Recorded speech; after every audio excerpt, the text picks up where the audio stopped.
Okay, for this video, we will be discussing hematopoiesis. And we all know that hematopoiesis is the process of blood cell formation. From the root word hema, which means blood, to, that refers to a cell cyto, yun is cyto.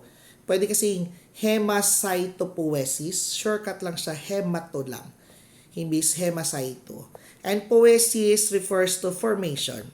So hemato is blood cell, poiesis is formation, so that is the process of blood cell formation. And we all know naman na mayroon tayong 3 types of blood cells. Mayroon tayong red blood cells, also known as erythrocytes. Ang tawag sa formation of erythrocytes or blood or red blood cells is erythropoiesis. Dinugtungan lang natin ang erythro. Erythro is red, di ba? Red blood. Erythropoiesis, the process. Next, white blood cells, also known as leukocytes. So the process of white blood cell formation is leukopoiesis. Sabi, sir, pwede bang leukocytopoiesis? Pwede din. Leukopoiesis, shortcut, leukocytopoiesis, pwede din. Pero mas ginagamit natin leukopoiesis.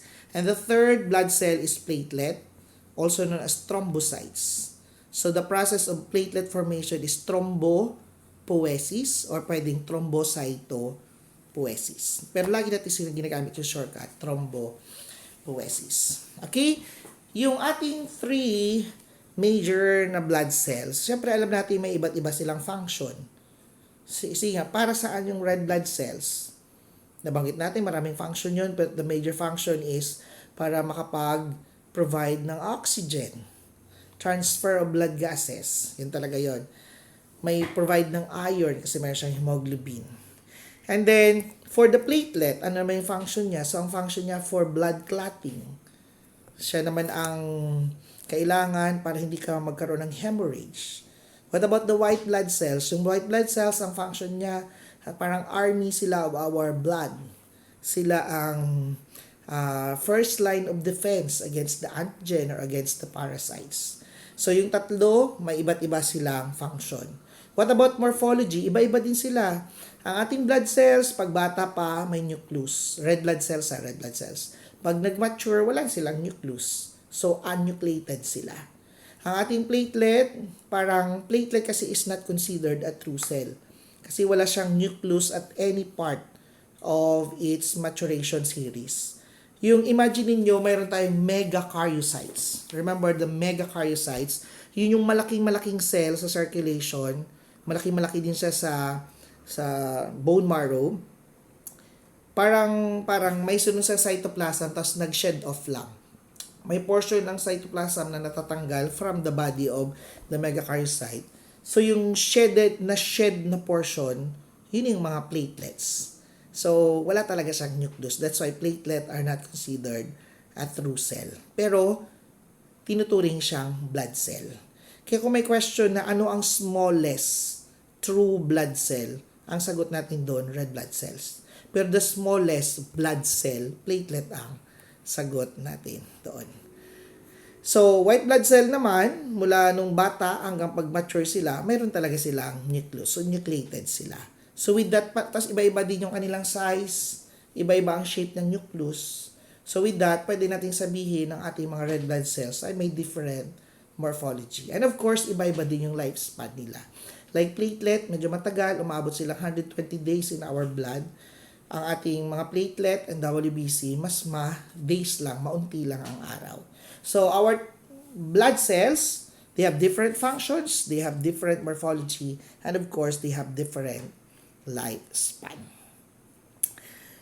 And, ito na yung unang tanong.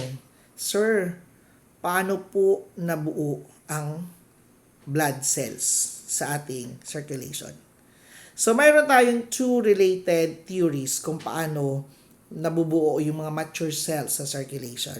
We have the polyphyletic theory. And it's stated there that it suggests that each blood cell lineage is derived from its own unique stem cell. Ibig sabihin, sabi niya, ang red cell, nagmula yan sa parent na red cell. Yung white blood cell, nagmula sa parent na white blood cell. Yung platelet, nagmula sa parent na white blood cell.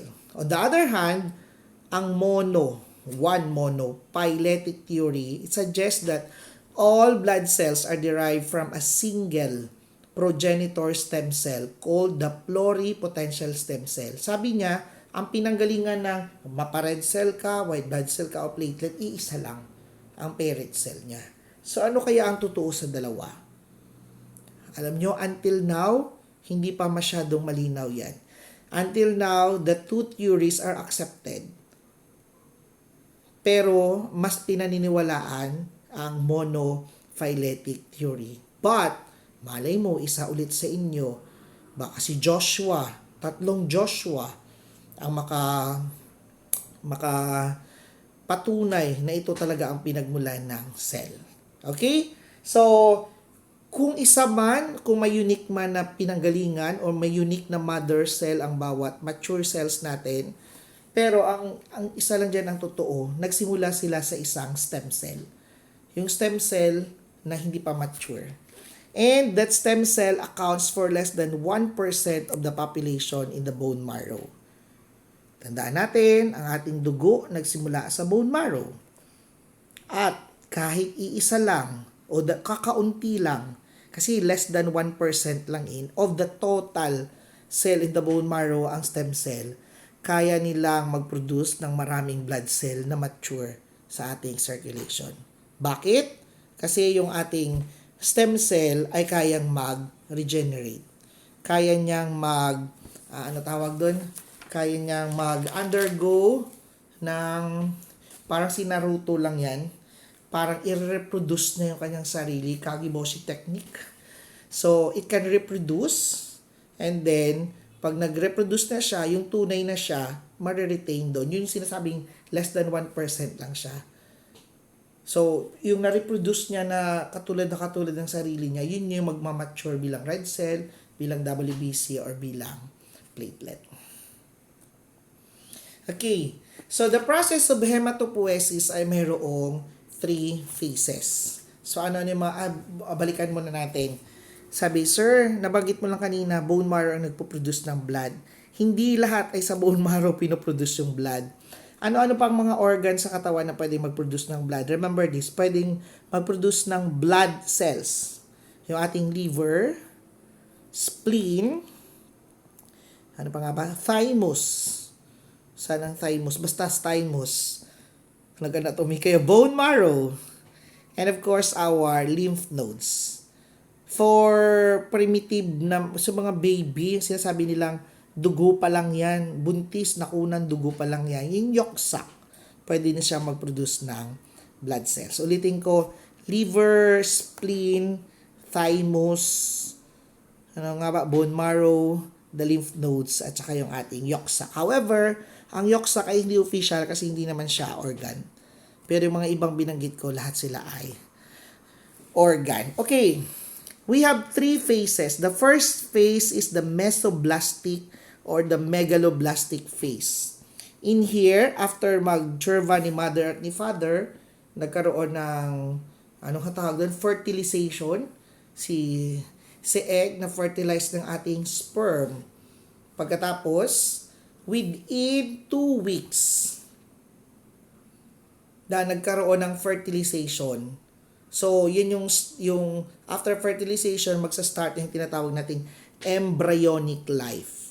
Kasi nagsisimula na mag-form yung ating yolk sac. So, within 2 weeks of embryonic life, nagpo-produce na yung ating ulit.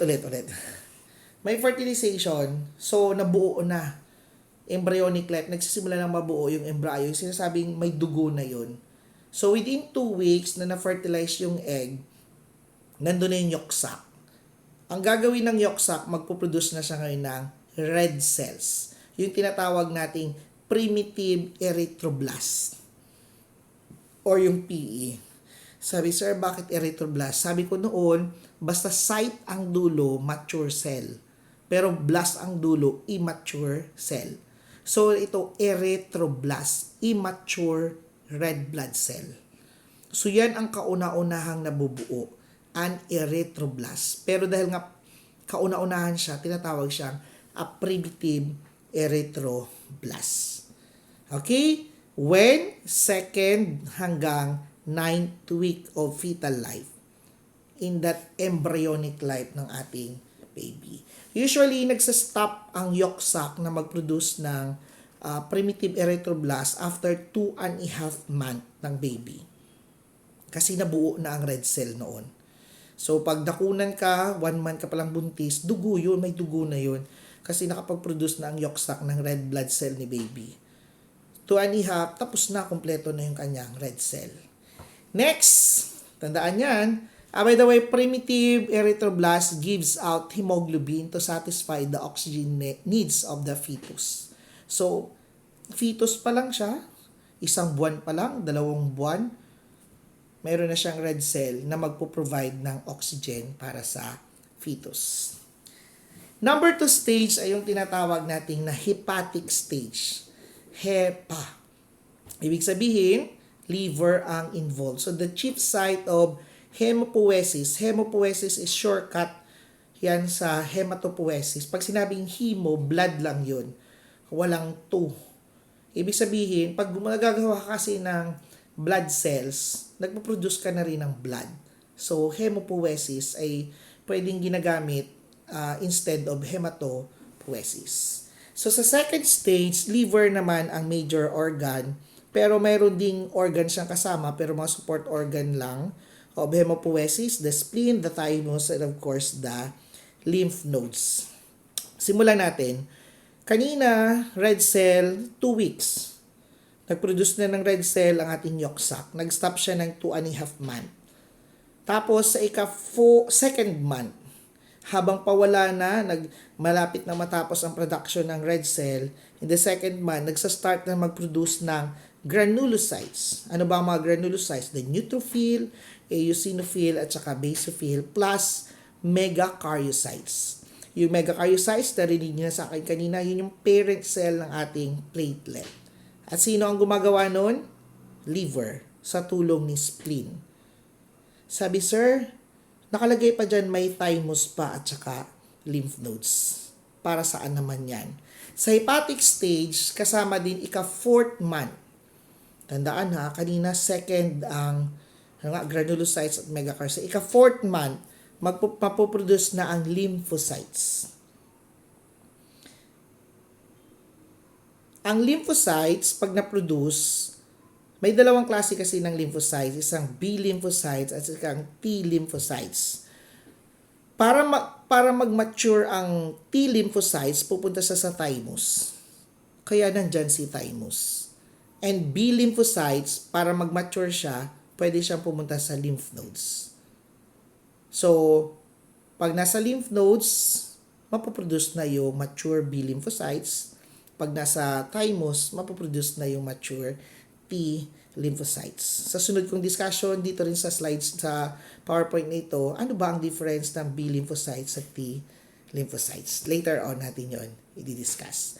That's why the thymus and the lymph nodes are considered as support organ. Hindi talaga sila ang nagpo-produce ng lymphocytes. Site lang sila ng maturation. Paano naman yung spleen? Yung spleen naman, sobrang konti na granulocytes and megakaryocytes na produce na, pero enough naman para matulungan yung ating liver. So, tandaan natin yon. Next, we have the medullary or the myeloid stage. By the way, ano nga ito? Yung liver, pag nag-start na yung liver, sabi ko kanina, nag-start sa ika-4th month. Hindi pala. Ang liver pala nag-start sa ika-2nd month. Magsa-stop na ang liver sa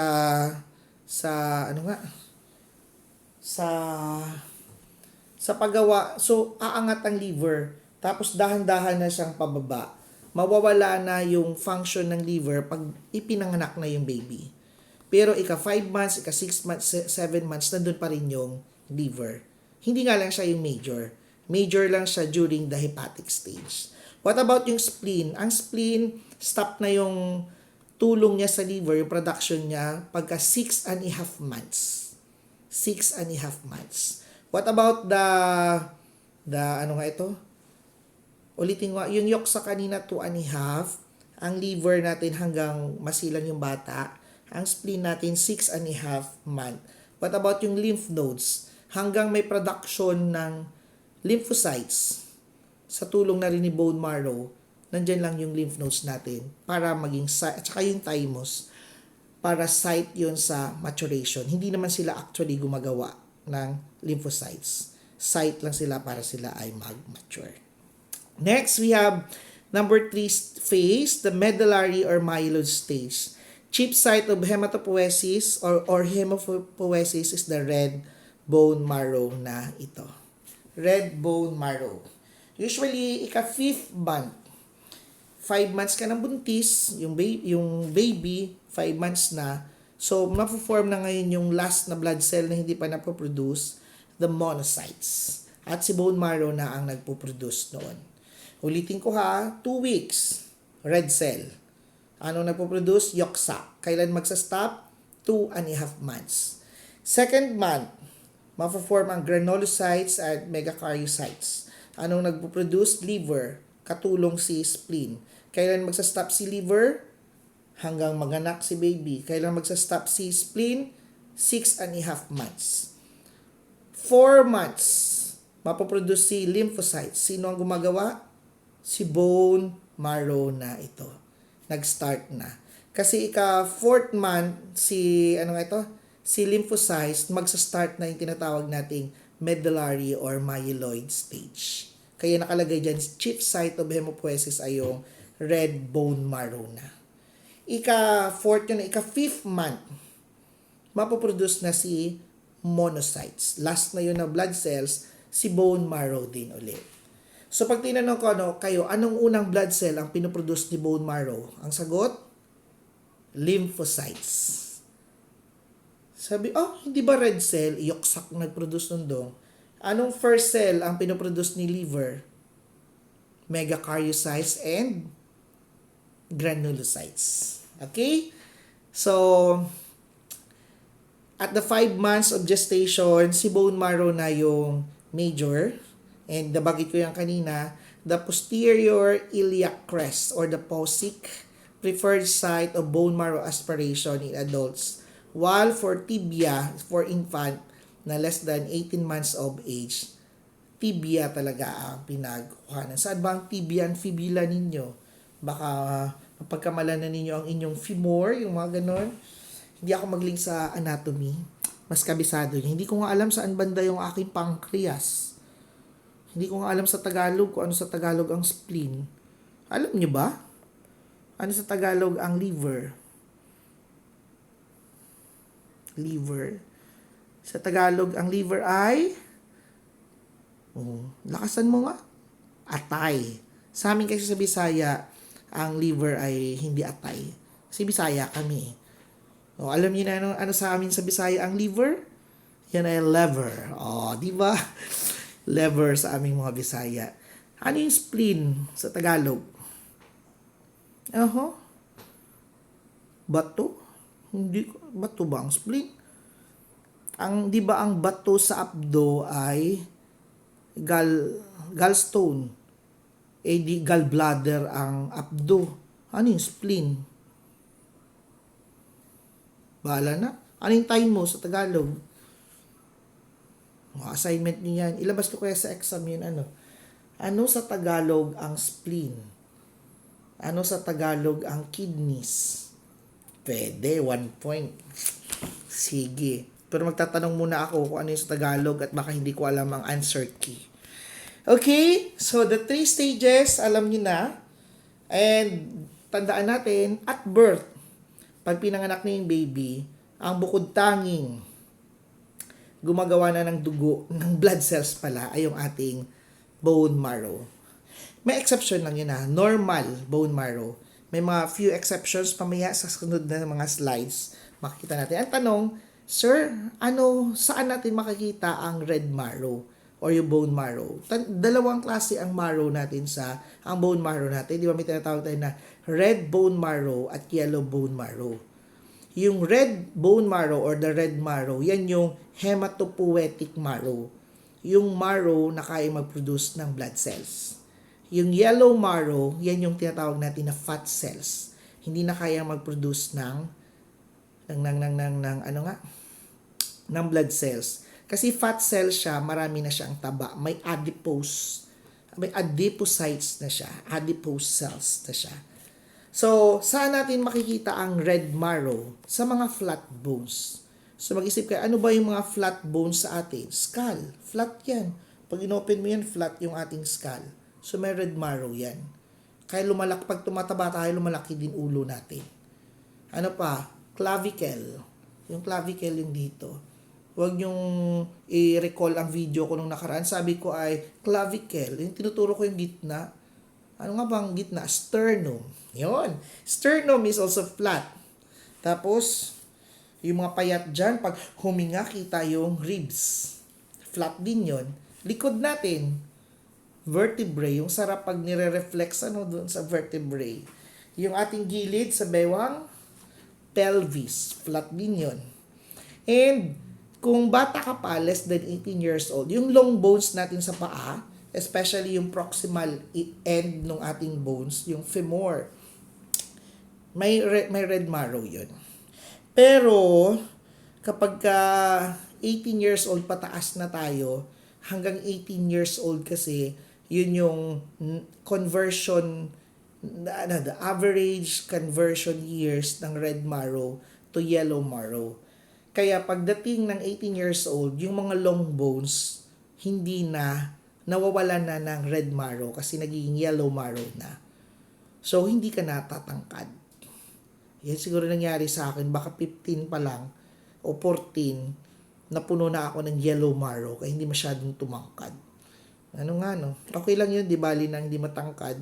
Ang mahalaga ay, Ang mahalaga ay may dalawang mata, may dalawang butas ang ilong, may ngipin, may dalawang tenga.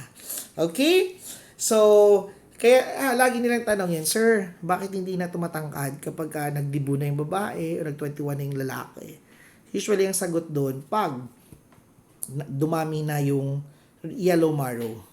Kasi nga ang yellow marrow, fat tissues na yun at hindi na siya hematopoietic in nature. Unlike kung red marrow yun nandun, hematopoietic siya, lalaki at lalaki, hahaba siya ng hahaba. Sir, totoo ba yung mga iniinom ng mga bata, mga cherry fur, yung mga ganon? Actually, yung cherry fur ay vitamins lang talaga yun. Marami lang siyang iron, marami siyang iba-ibang vitamins doon, mga elements. Kasi yun ang ginagamit sa paggawa ng blood cells. So, kung tandaan mo lang, halimbawa sa production, sa manufacturing company, mas marami kang raw material, mas marami kang magagawang product. Para ganun lang yung principle pag ikaw uminom ng cherry fur, kumain ka ng star margarine. Di man totoo yun. Dami ko kinain star margarine, di naman ako tumangkad. So parang ganun. So pag mas marami kang raw material, especially sa paggawa ng blood cells, so mas marami kang blood cells na magagawa, mas mabilis lumago ang negosyo. Sa bones, mas mabilis siyang humaba. So parang ganun yan. Okay? So, summary of blood cell production in fetus. Yun yung mga binanggit ko kanina. Ito yung kailan. Ito yung organ na involved. And of course, ito yung blood cells na kanilang napoproduce.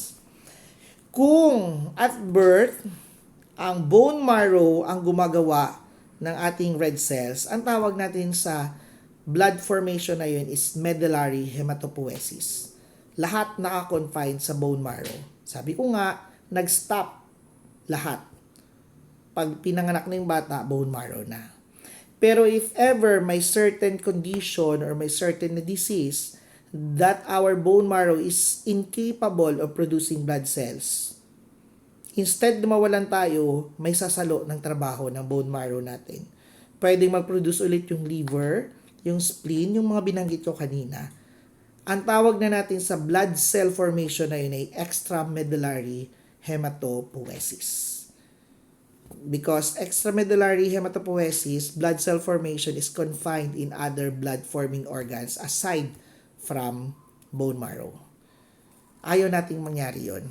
Especially sa mga taong Sa mga taong may sakit sa bato, yung dialysis patient, katulong na yung spleen, liver doon sa paggawa ng blood cells kasi hindi na nakakayanan ng ating bone marrow. Much more kung may sakit ka na talaga sa bone marrow, may leukemia ka, or kagaya ng sakit ng anak ni Angel Locsin doon sa pelikula nila ni nung Angelica Panganiban, yung ang pera natin hindi basta-basta nauubos.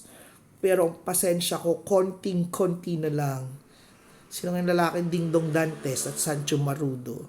Di ba may sakit yung anak ni Angel doon sa bone marrow? At ang gamot lang din ay bone marrow transplant. Dapat kadugo. Kaya gusto niya magpabuntis para yung anak, maging anak niya, doon kukuha ng bone marrow na compatible doon sa bata.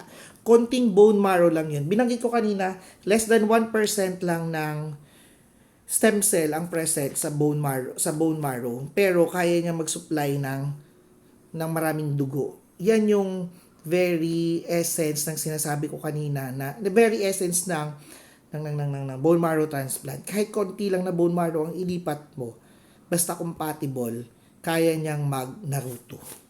Kaya niyang mag-reproduce. Kakiboshi technique, parang ganun. So marami siyang mapoproduce na katulad ng self niya. May isa ka lang na stem cell, pwede siyang maging 1,000 stem cell. Tapos yung 999 na stem cell, mako-convert sila into red blood cell, white blood cell, or kung ano man ang kailangan ng iyong katawan.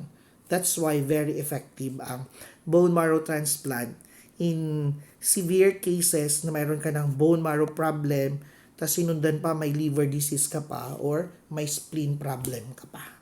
So that's the two types of hematopoiesis. Nabanggit ko na ito, the main site of hematopoiesis in adult, yung code na sinasabi ko usually sa review center, yung RSVP, the ribs, sternum, skull, shoulder blades, vertebrae, pelvis, proximal ends of long bones, especially pag less than 18. Pag more than 18, tanggalin nyo na yung proximal ends of long bones kasi hindi na yon kabilang. Next, we have the bone marrow cellularity. Ano ba ang itsura ng ating bone marrow? Siyempre, ang bone marrow natin, marami silang myeloid cells. Pag sinabi nating myeloid cells, sila yung mga cells na immature pa pero magiging myelocytic. Pag sinabi nating myelocytic, magiging white blood cells sila. Pag sinabi nating erythrocytic cell, sila yung mga cells na sa bone marrow na magiging red blood cells. Pero in general, pag sinabi nating hematopoietic cells, sila yung mga cells na bata na kayang magsinasabi kong mag-reproduce at mag-regenerate para ma-produce ng maraming cells. In short, sila yung mga stem cells. So, cellularity, ano bang hitsura ng ating normal marrow? So, pag sinabi natin cellularity, mayroon tayong makikitang marrow cells. Pero hindi lang lahat ay marrow cells. Dapat mayroon pa siyang fat na kabilang. So, pag normal ang ating bone marrow, ang present na hematopoietic cells ay 30 to 70%. Ibig sabihin, ang fat cells ay pwedeng 70 or 30% ang pinakamababa. Pwedeng 70% ang pinakamalaki. Pag hypercellular or hyperplastic marrow ang tawag natin, more than 70% ang hematopoietic cells. Kailan ito nangyayari? May sakit ka. Sobrang mag-produce ng blood cells ang iyong bone marrow. Hyperplastic siya. So, mas marami kang hematopoietic cells, more than 70%. So, nagkakaroon ka ng hypercellular bone marrow. Leukemia ka, pwede mangyari yan kaya sobrang dami mong blood cells.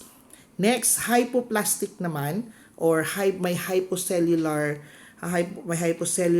condition ka. Pag less than 30% naman ang hematopoietic stem cell. Kailan may ito nangyari? May problema ka sa bone marrow. Kulang ang napoproduce, or mayroon kang cancer, or kulang ka sa hormones. Next, aplastic. Marrow has very few or wala talagang hematopoietic cell. Without plastic. Plastic means the presence of blood cells. Aplastic, without. So, meron tayong tinatawag na aplastic anemia without the formation of red cells. Or meron tinatawag tayo na pancytopenia, bumaba lahat ng blood cells. Or may tinatawag tayo na aplastic marrow. Wala talagang red cell, walang white blood cell, walang platelet. So, tandaan natin yan. Ang pinaka-clue lang dyan, 30 to 70%. Carry pa. Next, normal marrow cells counting methodology. Sabi, sir, ginagawa ba ni Medtech na mag-count ng mga red cell gamit yung bone marrow? Oo naman. Kaya nga tayo kailangang matuto. Mga Medtech ang nagka-count yan. Pero, sa ngayon kasi, yung sinasabi nating bone marrow aspirate, hematologist ang gumagawa. Pero pag nag-abroad ka na marunong ka mag-count ton, para kang, mayroon kasi tinatawag na medtech hematologist. Yun talaga yung expertise mo. Sa Pilipinas, wala halos training, pero pag nag-abroad ka, gagawin mo yan. So, pag nag-count ka ng blood cells from the blood smear, na ang specimen ay bone marrow aspirate, na stain mo ng right stain, it is required na mag-count ka ng 500 cells. Nagsilip ka lang sa microscope, nakita mo, ang daming cells mula sa bone marrow aspirate. So, hanggang 500 ang ika-count mo. Pero, the ideal is mag-count ka hanggang 1,000. Ililista mo lang naman ilan dun yung ganitong cell, ilang ganito, hanggang 1,000. Tapos, alamin mo kauna-unahan ang ME ratio, the myeloid-erythroid ratio. Halimbawa, nakakita ka ng 600 na myelocytic cells, yung mga cells na bata pa, pero magiging myelocytes, yung mga magiging white blood cells. At yung mga erythrocytic cell, yung mga bata pa, pero magiging erythrocytes. So, ika-count mo yan. Dapat ang ratio niyan is 2:1, 2 part myelocytic, 1 part erythrocytic, hanggang 4:1. So, mas marami ang myelocytic cell kaysa erythrocytic. Baka malito kayo, kasi sa circulation, mas marami ang erythrocyte. Mas marami ang red cells. Bakit mas marami ang myeloid sa bone marrow?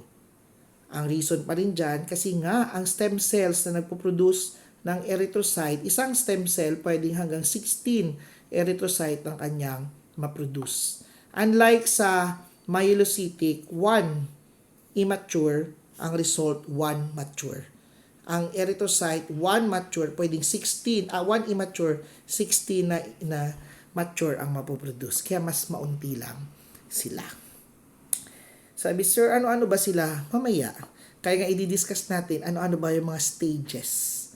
Sa bawat stages niyo, dapat kilala nyo yun.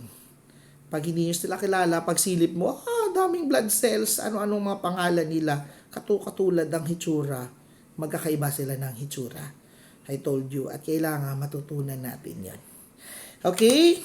Inside the bone marrow, we can observe macrophages. Diameter 30 micrometer or more. And pag tinest natin sila, using cytochemical stains, they are non-specific esterase positive. Specific stain yon. Didiscuss ko rin yan sa inyo pag nag-discuss tayo ng leukemia. But for now, memory cells muna. Our macrophages are NSE or non-specific esterase positive. Ganon din yung mast cells. Present din yan sa ating bone marrow hanggang megakaryocytes. For now, I asked you na i-memorize mo na sila, especially the size, yung kanilang weight, yan ay water bag or comet appearance, yung osteoblast. So, kailangan lang natin makabisado muna ngayon. Tapos balikan nyo yan ulit pag na-discuss ko na sila sa bawat stages. The mast cells, osteoblast, osteoclast, megakaryocytes. I think I need to stop dyan because the next video, i-discuss ko na yung blood cell formation. This is an image coming from the book na Barbara Brown, which is ginagamit halos ng lahat ng teacher hanggang ngayon sa hematology. Hindi yan nawawala sa aking PowerPoint. Actually, yan din yung slide ng teacher ko dati. Okay? See you in the next video.